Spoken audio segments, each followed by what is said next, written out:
guys.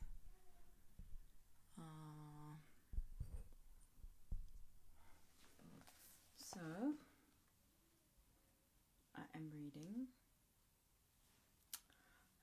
We Shall Not Weep. I haven't read this book, so this will be a first.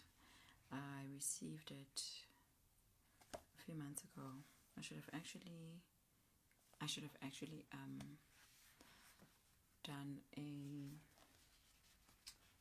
written it down. No, I got it late last year. Hi, Paulo. I got it late last year, and I haven't read it. But this is a revised edition of it. We Shall Not Weep, Johnny Masilela. The original cover is much different. It has Ndebele print, so this is a revised version of it. I'm gonna read about the book, and then I will start reading. Actually, I want to read the hello, Kosi. So I'm reading this book. Maybe let me read the Goodreads description before I read the actual one on the book. Actually, this is the tale of a rural family, Mabena, Mantombi, and their grandson Duma, who are exiled from their ancestral home and thrown into the turmoil of township life. The story of a traditional African community in change, swayed by the forces of modernity and political change. We Shall Not Weep is still relevant 17 years later after its first publication, a modern classic. Johnny Masilela is an award-winning columnist, and he offers an authentic portrait of South Africa at the introduction of Bantustan politics.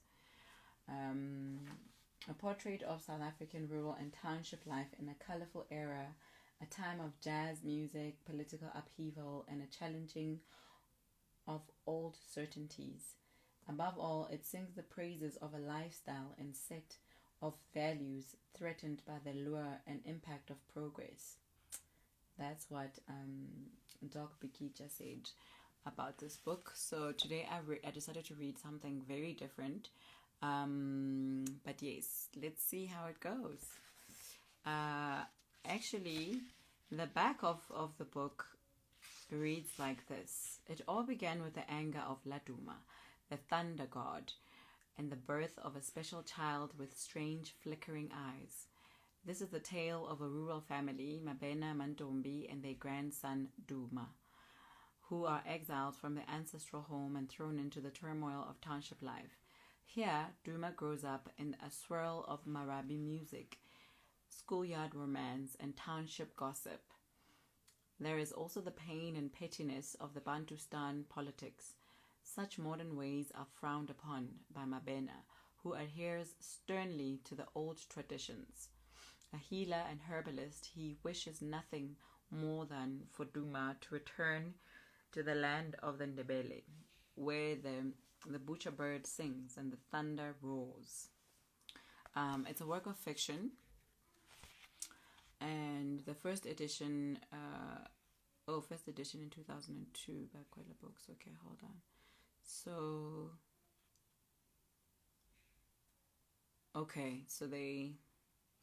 I think they bought the rights. That's why it's a revised version. But yes. So, hello. Chapter 1. This is what I'm reading. I don't know if you have read it before.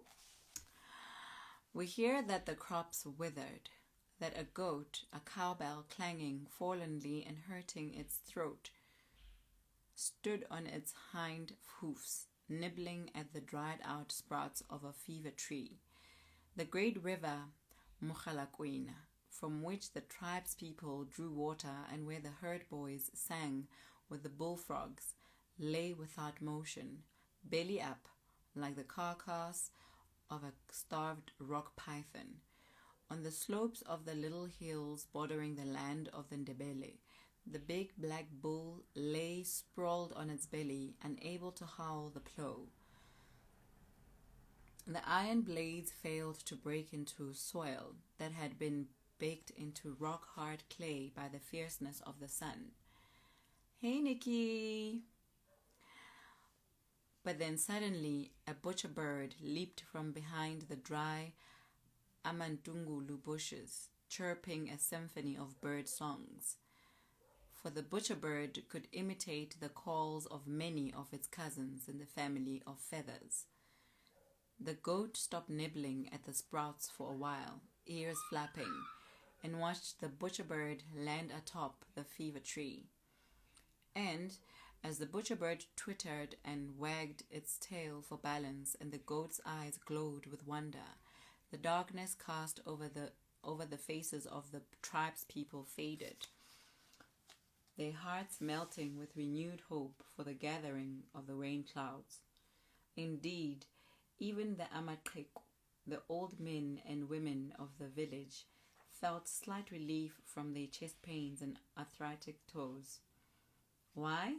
Because they who understand the sacred ways of the Ndebele say this rare communion between the goat and the butcher bird is an omen of cleansing, of healing. Mabocho, or Mabocho, the king, he whose rule was guided by Laduma, the great god of the rain clouds and of the thunderbolt, sat surveying with his failing eyes a group of village menfolk squatting in a half-moon in front of him. So, okay. King Mabocho, he of a crop of hair as white as ground maize, drew several puffs from a pipe filled with good dacha, closing and opening with his thumb the pipe's bowl to rekindle the dying ember. The dry dacha leaves rattled in the smoldering flame, and clouds of lovely white smoke drifted from the king's hairy nostrils. I like that. I like how in the olden days, things that are seen as taboo now are things that even kings used to do. I mean, he's smoking weed. But yeah, those days were so simple, guys. Not complicated, nothing hectic, People were living. For a brief moment, he closed his eyes with sheer pleasure. The village menfolk waited patiently, squatting on the ground with their knees drawn up, some scratching with dry twigs in the red rock hard soil. King Mabocho cleared his throat, cupped his eyes with his hand, and lifted his wrinkled face to the sky, where not a single streak of white cloud showed. Slowly, the king dropped his eyes and surveyed the gathered tribesmen. "We need to assemble all the men around the anthril for the umpahlo gathering. Every man, including even perhaps the herd boys. For Haumpila, indeed. It is clearly the ancestors who are holding back the rain clouds. And may we remember not to weep when the great god of the thunderbolt cracks the cowhide whip." "Laduma," the tribesmen responded. "We may not weep because Laduma's anger is caused by no one else but us," King Mabocho continued, and as his nature, he paused for a while to see if anyone had a different opinion. When the tribesmen remained silent, as they often did, the elderly king removed the pipe from his toothless gums, his blue tongue licking his lips briefly, and spoke again.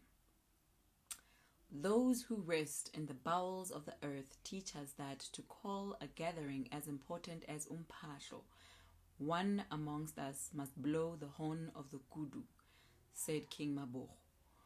From among the tribesmen, a stick with a knobbed end rose into the air. King Maboko cupped his palm over his eyes and tried without success to identify the one holding the stick aloft. My eyes are not as sharp as when we fought the wars. Who are you, pointing your isbugu to the skies? King Maboko asked, spurts of smoke curling from his nostrils. A tall man with long arms and a graying mustache rolled into curly ends brought down the stick with the knobbed end. The man, Songwana Mabena, drew dacha smoke from a pipe stuck in a gap between teeth turned brown, we hear, by the sacred salt in the waters of Mkhalakwena. As the goodness of dacha smoke drifted through Songwana Mabena's brain, bringing back memories of long ago battles, the tall man grunted with satisfaction and leaped from among the gathered tribesmen. Laduma! Mabena shouted. Then turning to address the king, he said, I greet you, Ndabezita. The one pointing the isbugu to the skies is I, Songwana Mabena. Haumpela. If it was not for your failing eyes, you would recognize me. I am Songwana Mabena Ndabezita. Mabena? Asked the king. Which Mabena? You are not the only Mabena, Ndoda. There is the Mabena who was in my regiment when we went beyond the mountains to learn the sacred ways of our forefathers. Then there is also Mabena who carves wood. There are so many Mabenas. I could name them all if my mind was still sharp. Say, which Mabena are you, great-grandson of Umzilikazi? I am the one who carves wood, Ndabezita, said Mabena, his smile revealing gaps between the dark brown teeth, with specks of white in places. Ah, Mabena, now I remember. You were among the warriors who reclaimed the cattle from the white people. Ah, the white people. That was a long time ago. The king took a long draw of smoke from his pipe and closed his eyes. Now why did you raise your isbugu like that? My memory is failing me again. What were we talking about? We were talking about the rain clouds, Ndabezita. How the ancestors are holding back the rain clouds. How, in his wrath, Laduma has cracked the whip of hunger over the plains, the hills, and the valleys of the land of the Ndebele. May we not weep over the actions of the great god of the thunderbolt? Laduma, the tribesmen responded. Ndabezita, Mabena continued, holding his pipe in one hand and his knobbed stick in the other. I offer myself to blow the horn of the kudu. But you fought the white people, Mabena. Now you want to blow the horn? The king turned to the squatting tribesmen with a naughty glint in his eye. This warrior wants to do everything. Soon he will lay claim to the throne of the Ndebele people. When the gathered tribesmen chuckled, Mabena put in place his cowhide battle skirt, for he of the Mbuduma clan was one of the proud surviving warriors of the wars over cattle and the dacha crop. So, you say you shall blow the horn of the kudu, Mabena, said the king.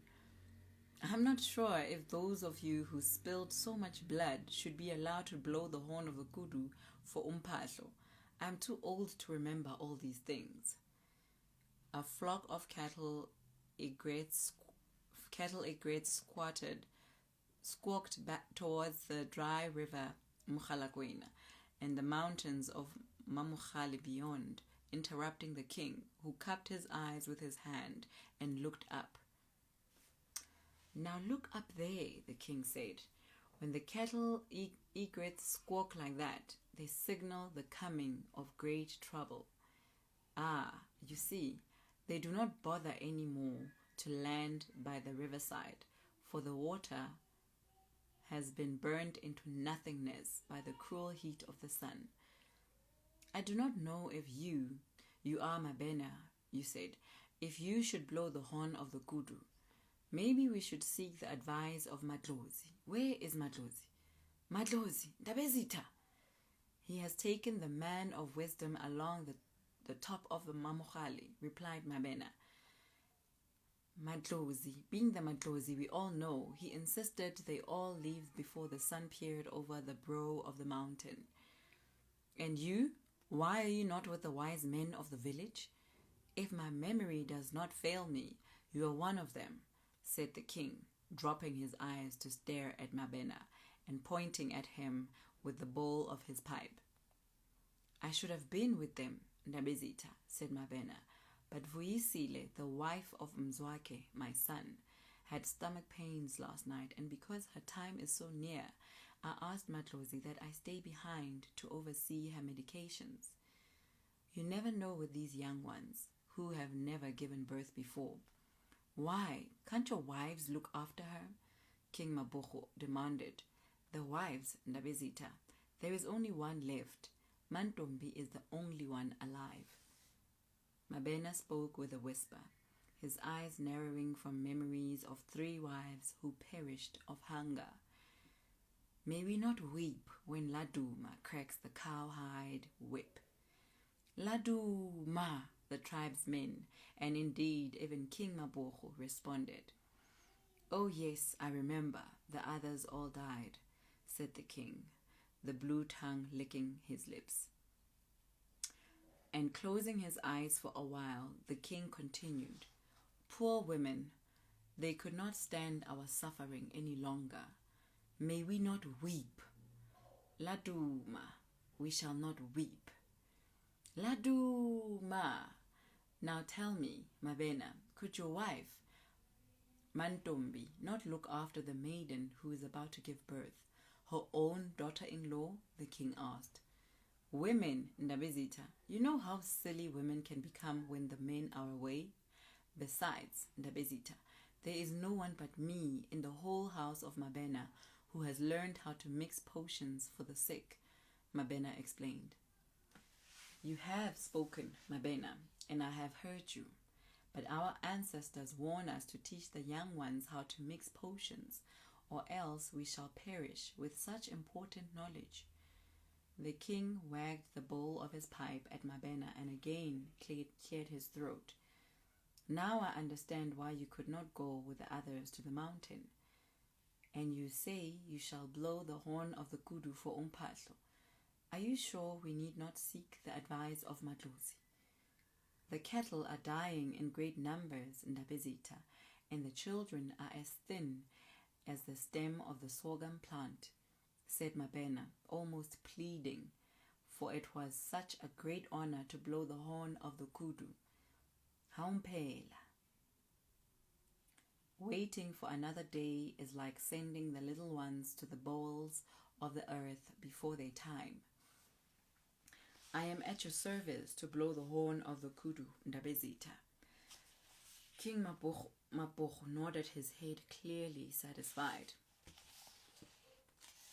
When at dawn the sun danced and transformed itself into the brilliant gold of the wings of the weaver bird, and the red dust rose and settled on dry grass and the plumage of the crowning village cocks, Mabena emerged from one of a cluster of mud huts in his homestead.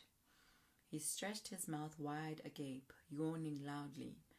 The curly ends of his graying mustache pointed inwards. His silhouette, is it silhouette or silhouette? Silhouette dark against the redness of dawn. Mabena carried the horn of the kudu on his massive shoulders. He lifted his arm and wiped beads of sweat from his brow with the back of his hand.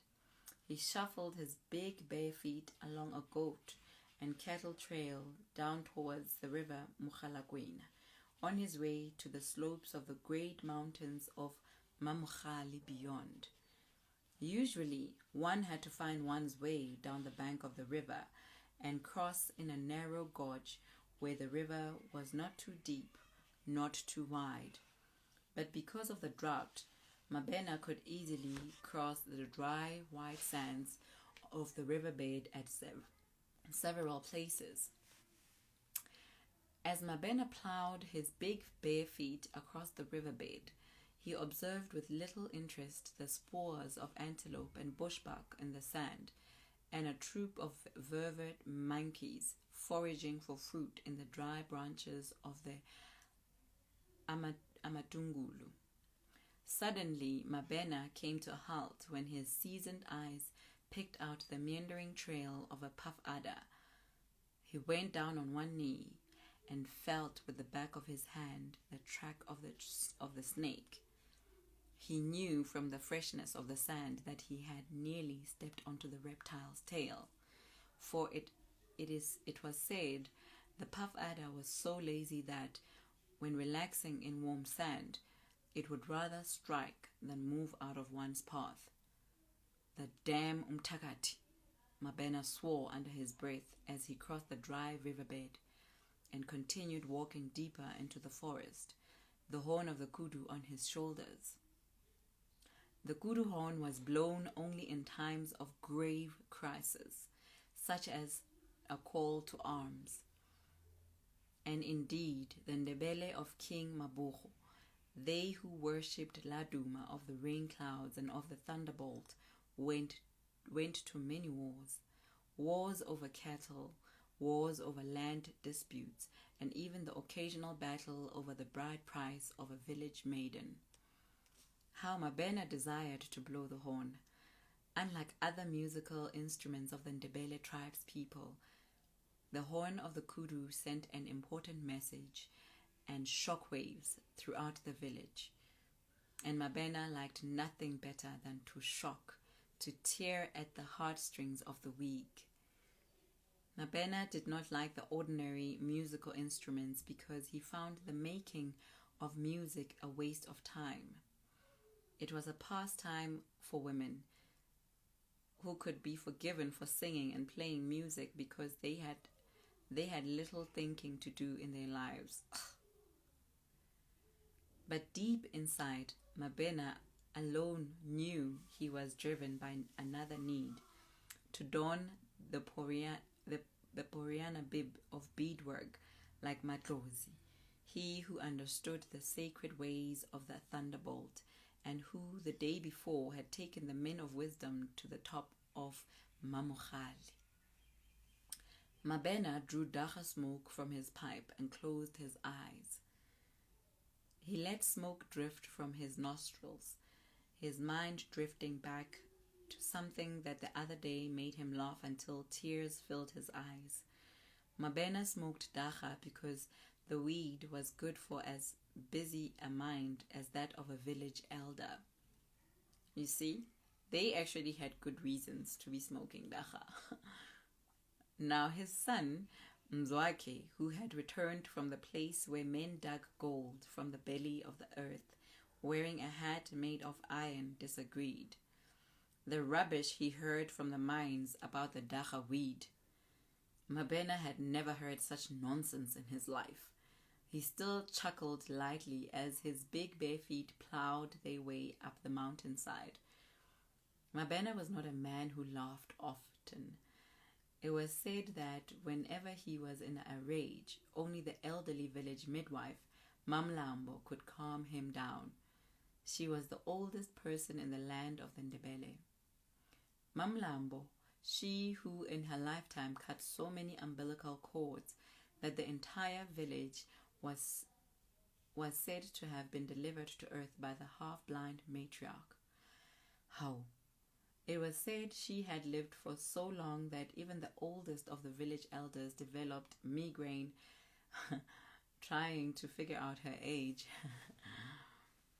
The last time Mabena got very angry and Mamlambo was summoned to stop him was when he overheard one of his wife mumbling that women were equal to men. Mamlambo was hurriedly brought to the Mabena homestead on an ox wagon when word went around that Mabena had a cowhide whip around the offending wife's neck, threatening to strangle her. Oh, patriarchy, guys. When Mamlambo arrived, she ordered Mabena to sit on an anthill, wrapping him with a cloth decorated with images of dark mountains and flashing lightning. It was only after Mamlambo had ordered that a cock with red feathers be slaughtered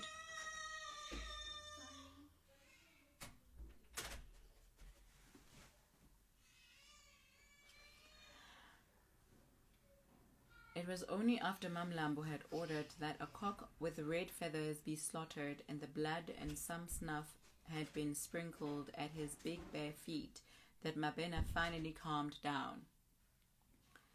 I have travelled all the way here, and in my sunset age, to come and talk sense into you. Mamlambo scolded him. Mabena sat silent on the anthill, scowling. You strangle your wife with a cowhide whip? What do you think you're doing? You, who cried so much for your mother's breast, must today turn around and say a woman is nothing in your eyes? Haumpela, you should be ashamed of yourself. And with these words, the ox wagon rolled and took Mamlambo away, back to her lone hut in the little hills at the edge of the land. The land of the Ndebele. Mabena shuffled his feet up the slopes of the mountain until he stood alone at the summit. He removed the smoldering pipe from his mouth, forced his big thumb into the burning bowl to put out the ember, and then stuffed the pipe in the waist of his battle skirt. I guess when you have to do this big job, it's nice to go ule high. He then lifted the horn of the kudu to his pursed lips and blew a tune which triggered pained cries of "My Babo" from the village womenfolk far below in the valley. Hurriedly, the men of the village rolled their goat-hide mats on which they squatted and bellowed at their wives that they would be away for the umpasho. At the king's kraal, the men joined the elderly King Mabogo, his sons, their sons, and their sons' sons around the anthill to plead with Laduma to release his grip from the rain clouds. The men sat with their knees drawn up, some scratching the scorched earth with pieces of dry grass and firewood. On the hillside, the cattle swung their tails lazily, and the goats nibbled at the bristly leaves of the fever trees, cowbells clanking. And the king commanded the tribesmen to say after him, Laduma, we ask of you to end your anger and our suffering and to release the rain clouds. Those who rest in bowels of the earth, repeated the tribesmen, teach us that a child who opens the village gates for the enemy need not be punished by death. Still we shall not weep. Haumbela, Laduma, may we not weep. Laduma, Laduma, some of the men added. When the men dispersed from the umpasho and returned home and had hardly put away their goat-hide mats, word went around that by the riverside, in the house of Songwana Mabena, the woodcarver's daughter-in-law had gone into labor. These wise men of the village, those who could read the future from dried bones and the rumble of thunder, declared that the unborn child carried with it an important message. Sure. The wise men of the village, those who could read the future from dried bones and the rumble of thunder, declared that the unborn child carried with it an important message. For how could any woman have a baby in such difficult times? They say that when Mamlambo's nails, growing from a hand as rough as the cracked feet of a herd boy, snapped off the umbilical cord, the winds started blowing from the direction of the far-away seas, and the newborn baby began to cry. Mamlambo emerged from one of a cluster of mud huts, cupping the umbilical cord. The old woman clutched a long pipe between her toothless gums, emitting spurts of dacha smoke. A band of multicolored beadwork was tied around Mamlambo's head, and more beads strung on rolled grass wound her slim neck, stretching it long and erect, like the ever-vigilant ostrich. She drew smoke into her lungs and closed her sunken eyes with contented pleasure, for she, who had snapped off so many umbilical cords, was the only Ndebele woman ever to be allowed into the menfolk's secret fantasies of good dacha. Then the winds blew even stronger, but at intervals, and the stunned tribespeople looked at the skies. Mamlambo nodded and signaled with her rugged thumb that the men of wisdom could now enter the hut. By the anthill, Mamlambo used her fingers to dig a hole in which she neatly buried the umbilical cord. She lifted her multicolored blanket and urinated on the fresh earth. Then Mamlambo rose and put back in place her blanket. Inside the hut, Matlozi, he who understood the ways of the thunderbolt, stroked his grey goatee. A small man with a big ego, Matlozi lifted a childlike hand to straighten his beadwork Poriana bib, which denoted his superior status. Fellow wise men of the Ndebele, among them Mabena, watched as Matlozi mouthed a pinch of snuff and spat the blob into the log fire. Then he went down on one knee and fixed his grey eyes on those of the baby, who lay wrapped in a sewn goatskin prepared from its mother. For a brief moment, the baby stopped crying and stared back at Matlozi with childish curiosity. Guys, can you hear my kids? Like, they fight, guys. I don't know what's wrong. Children are mean, though.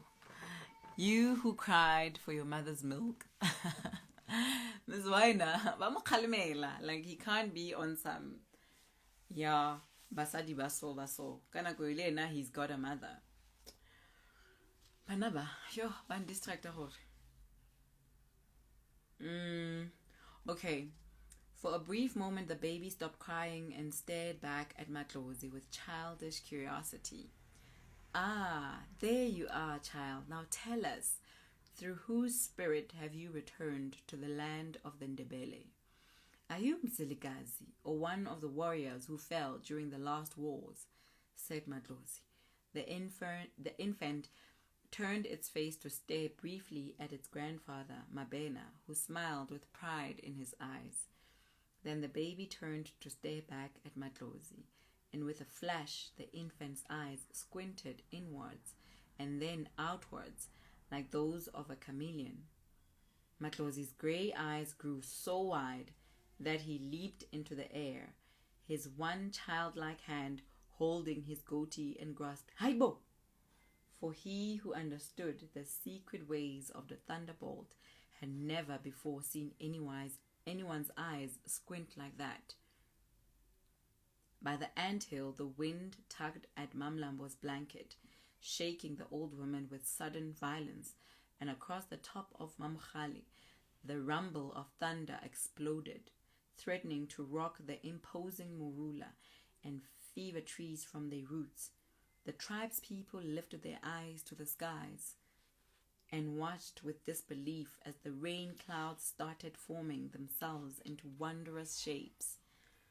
Mamlambo hurried from the anthill to break the news of the birth to the gathered tribespeople, the wind sweeping her blanket this way and that way.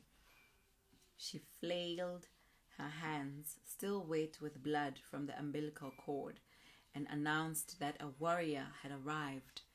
Some of the womenfolk cried, "My babo!" Pity the one born into so much suffering. Just then the sound of thunder rumbled from beyond the imposing mountains of Mamukhali, followed by the by the sudden rolling shapes of dark clouds from the distance. Mamlambo cupped her palm over her half-blind eyes and lifted her face to watch the rolling rain clouds and emitted a brief ululation. The old matriarch started singing praises to the newborn and to all the warriors who were speared during the bloody battles. For was it not those who rested in the bowels of the earth who signaled their joy or rage through the thunderclap? Ew, ew, ew, the elderly midwife chanted through toothless gums, pointing with her thumb towards the thatched roofed hut. In giving birth, our daughter-in-law has triumphed. She whose father was wise enough to accept the lobola herd from the house of Mabena, he who draws his divine healing ways from the great Mduduma clan. Laduma, Laduma, the tribespeople responded to Mamlambo's recital, and indeed to the ancestors of the people of the Thunderbolt. When the wind subsided for a brief while, it seemed to allow the rain clouds more space to somersault and reshape themselves. And when the wind gushed forth again, the branches of the trees rattled and the rain clouds above shook and surged. Ew, ew, ew! Mamlambo ululated and waved her rough hands in the air, wriggling her waist like the barbel in the water of the great Mukhalagwena, a smile lighting up and wiping off the gloom of the long drought from her wrinkled moon face. Ew, ew, ew! Laduma, Laduma! The tribespeople responded, and the thunder roared across the length of the range of Mamukhali. The men cleared their throats and whistled, emitting sounds like the calls of the butcher bird and the weaver bird.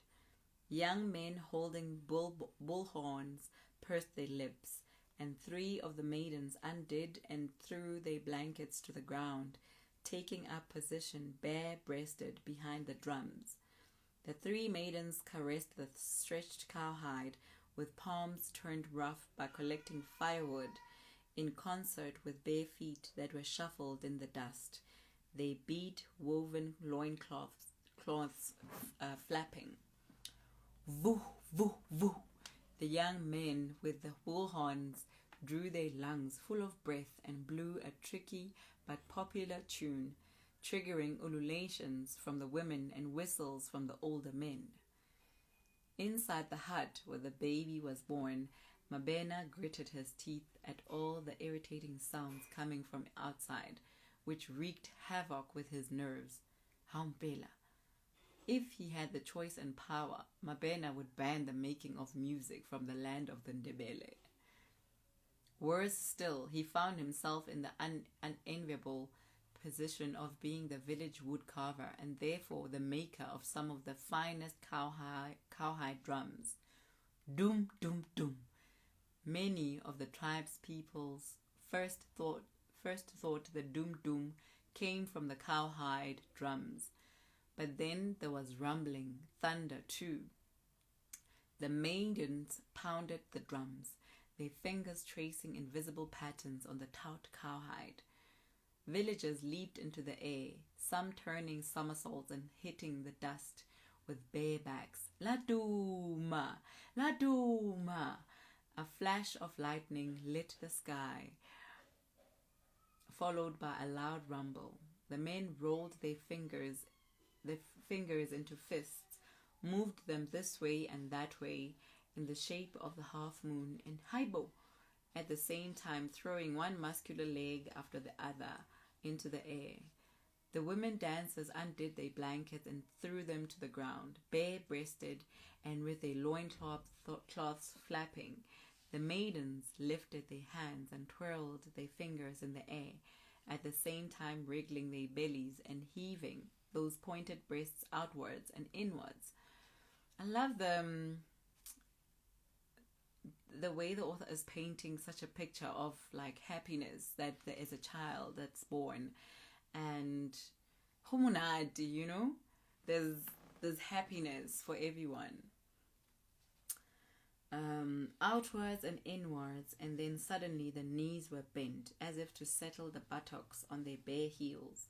Outwards and inwards as the erotic rain dance dictated. Hypo! The village menfolk gasped at the rhythmic movement of those pointed breasts and the buttocks that were being lowered far down and then lifted back into position. In the thatch-roofed mud hut, the one with walls decorated in patterns and images, the deep meaning of which was a closely guarded secret among the tribespeople, the newborn cried. Outside, a flash of lightning zigzagged above the distant hills, followed by rumbling thunder. Laduma! Laduma! The clouds rolled and surged in the sky, turning daylight into smoky gray. The rain fell, first in scattered but large drops, then a heavy downpour in steady grey beats. The great river Mugalakwena swelled with red, muddy water, and on its banks the leguans lay belly up. When the raindrops rolled on their soft undersides, they leaped and splashed into the roaring red waters of the river.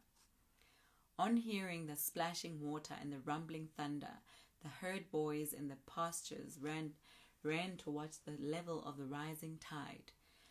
First they watched with playful awe the uprooted grass twisting downstream, and then suddenly retreated with horror when they saw the body of Matlozi's big black bull bobbing in the raging river.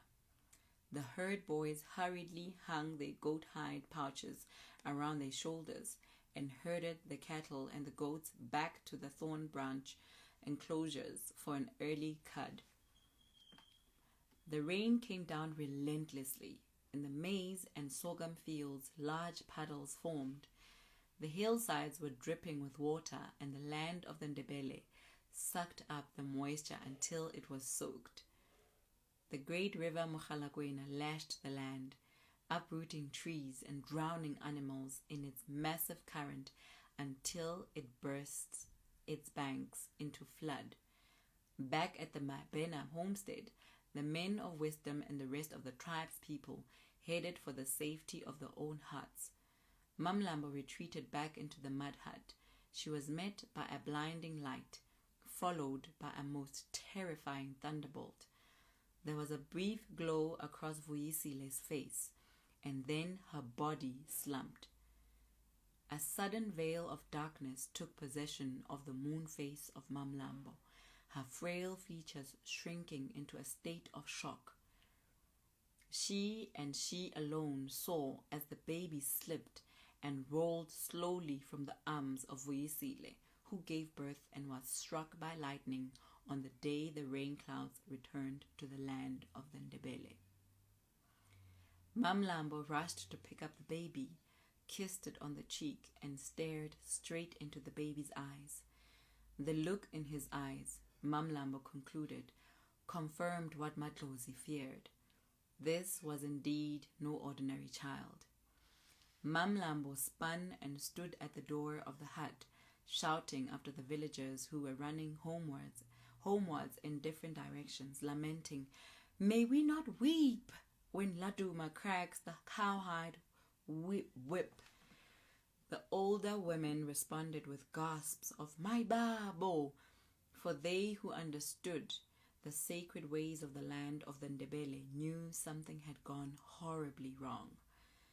The rain lashed the land and reduced to rubble many of the mud huts. The thatch roofing above them collapsed, as if the whole structures had been pulled down into the belly of the earth. By who, if not the often ruthless ancestors?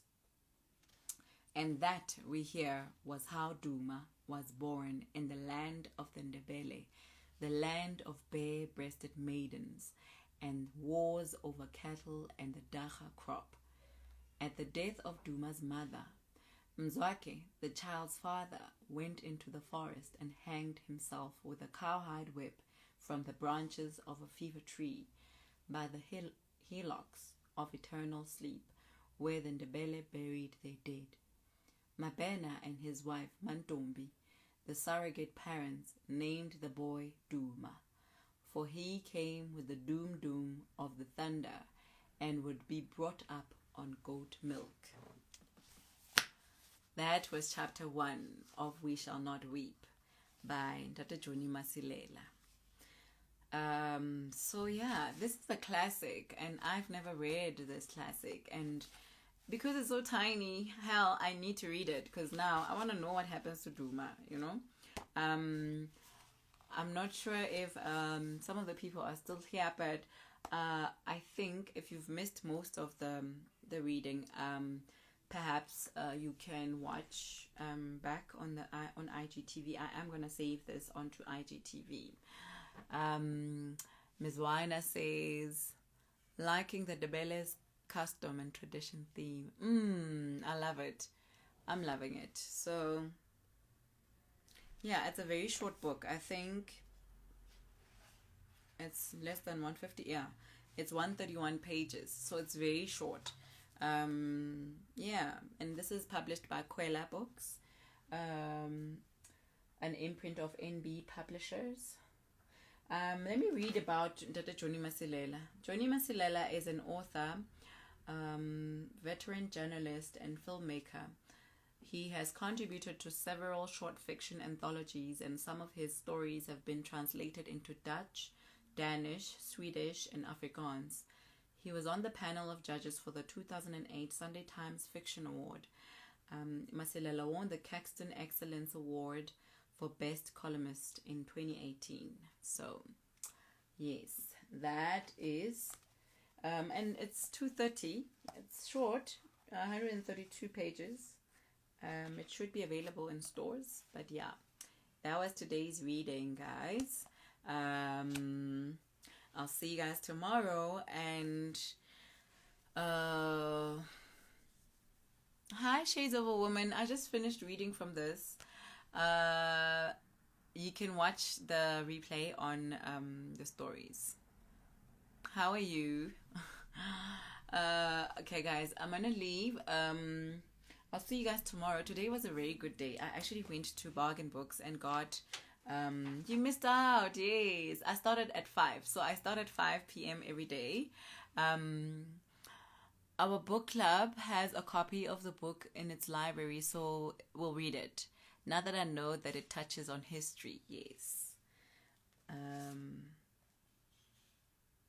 I love the it's so lyrical. I love the La Duma. So yes, this was a great read. I'm actually enjoying these readings because it's like we're both sampling books, right? Because all of us have an unread library. Anyway, so today I went to Bargain Books and I got myself this, Talking to Strangers. This is something out of my, I don't know if it's my reading range, or my reading preference, rather. But yeah, and this also, I spoke about it the other day, that books that are very hyped up, I tend to stay away from, unless if I can actually buy it on special. So, yeah. Like Samula, you were here. Remember when I said like I wouldn't, anything from 100 Rand below. That's as far as I'll go. If it's too hyped up, I won't be buying it. Yeah. So if it's only $100 below, then yeah. Miss Weiner, I'm still staying away from that one. I know, right? Like, yeah. So I buy books that are hyped up like years later, like 10 years later, preferably, or 5 years or something. Like, hardly more specially, you know? So I saw this and I was like, oh, it's no longer $300, you know? So yeah, so anything $50, $100, as long as it's $100 down, nothing above 100 Rand. Yeah.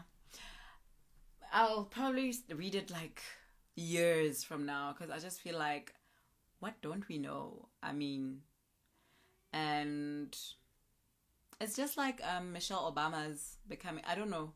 That's just me. I just feel like, nah. I'll probably if I had found this at the secondhand bookstore for $50. Yeah, I agree with you, Simole. I would have bought it for $50 as well. Like, I don't know. That's just me though. So yes, guys, that was it today. I will see you guys tomorrow. Tomorrow is Friday. Yay. Yay. How many more days before we start like living again and having wine? Can't wait. Anyway, I'll see you guys tomorrow. Miss Wanda, I still want Bonang's one to train myself again on grammar and spelling, refresh my editing.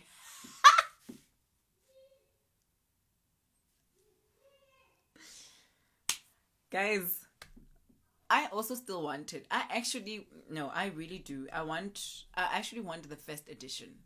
I don't want the new one, the second edition. So I don't know about you guys because I really feel like I love first edition books. I don't know why. Bye shades, 5 o'clock I start, and then Saturday and Sunday I'm off, and then I'll see you again on Monday. The shade, like, bye guys. Even me.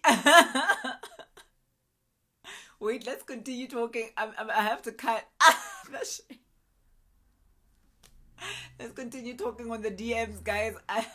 Thank you guys for joining me. I'll see you guys tomorrow.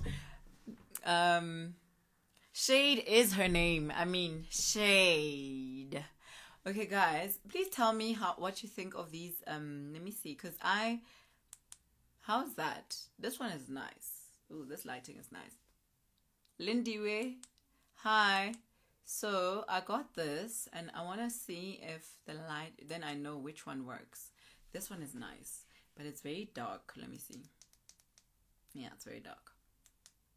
No, this one is. This one. Maybe let's make it softer. This is nice. Okay, make it softer. Let's chat on WhatsApp. Okay, bye guys. See you with Chicken Natives. Bye. Love you.